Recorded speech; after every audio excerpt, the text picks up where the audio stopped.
Good morning, bloggers. I'm sorry the picture is at an angle, but this way the camera will stay in place while I'm recording.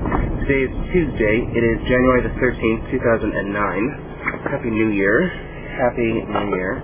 I come to you on my way to school, of course, and yesterday was the first day back at school, and when I walked out the front door, I sort of was unhappy that I had forgotten my camera because I didn't record a video, but it's better that I didn't yesterday because my mind was in so many places. Well, first of all,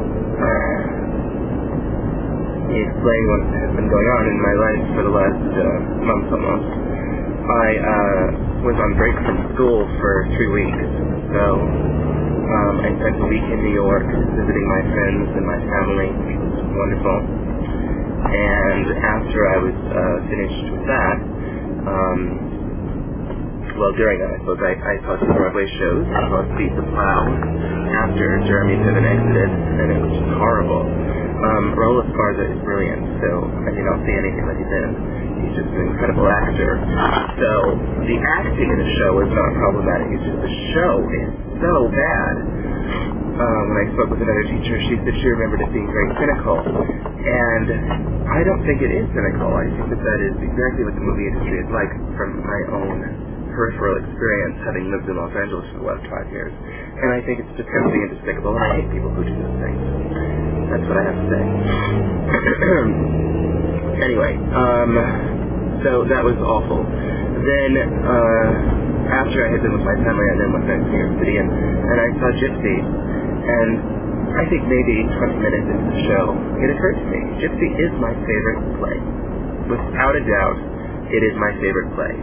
Every song is brilliant. The play is just incredible. It is my favorite show.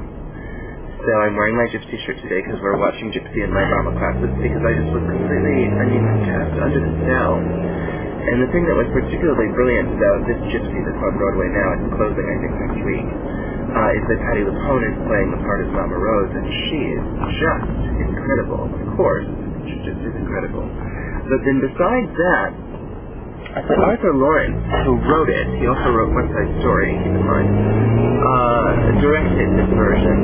And so you really got a sense, because there were certain things about this production that I had not seen before, in terms of directorial choices. I would say acting choices, but really it's part of the casting. It's all combined, that really leads back to the director. And since he wrote the play, you really got a sense of just what it is that he intended those scenes to be like.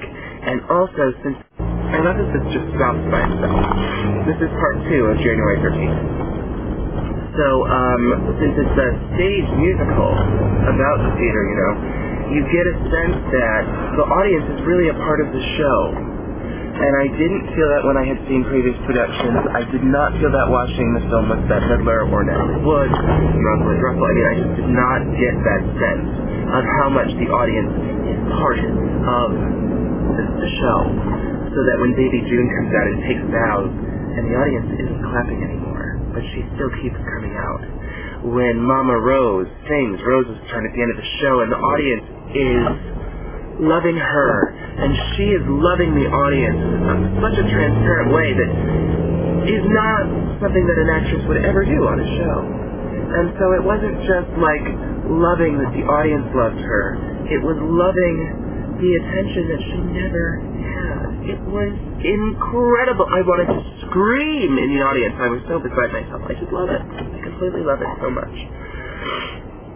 So, and partly because, when I watch it, I think it's my story in a way.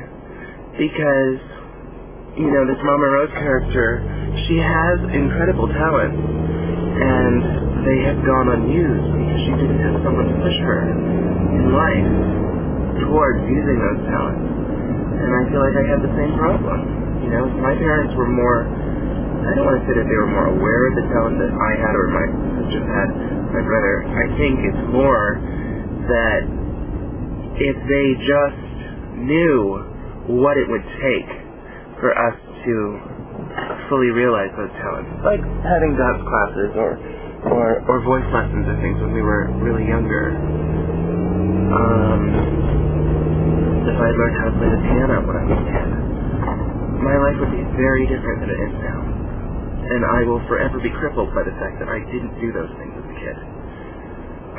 I'm not blaming my parents for not doing those things. I mean, who knows? But, I mean, I've known since I'm probably 12 years old that that's a problem in my life, that I didn't have those experiences. And I know it more clearly now. I mean, I will never work professionally as an actor, I don't think. And it's just impossible to overcome those deficiencies. So, anyway, that was my trip to New York. And then I went to Miami for 2 weeks with my best friend Tom. And we just had an incredible time. We went to the beach every day. We were going out every night, which, normally would like put me in a state. But I actually was pretty well pacing through it all. Of course, by the end we were bickering like a married couple, as it happened when we spent so much time. I mean, I didn't think that was a bad thing. I mean, it's nothing. We're now hating each other or something. And I was reminded how my mind works about certain things, which is that I can get hysterical, as Dr. Philip Taylor once said of me. Mr. Jones, you can get hysterical. And it's true, and I did on 2 occasions. The last 2 days I was around, but it's okay. Water under the bridge. It's good to have friends who are that close that they understand those things about you and can get beyond them. So that's it. I'm sorry this video is in 3 parts, but the camera apparently cuts off after 2 minutes for a reason that is unclear to me. And I would assume it's the battery, but the battery is fully charged, so it's just moody. And that's my video. Bye-bye.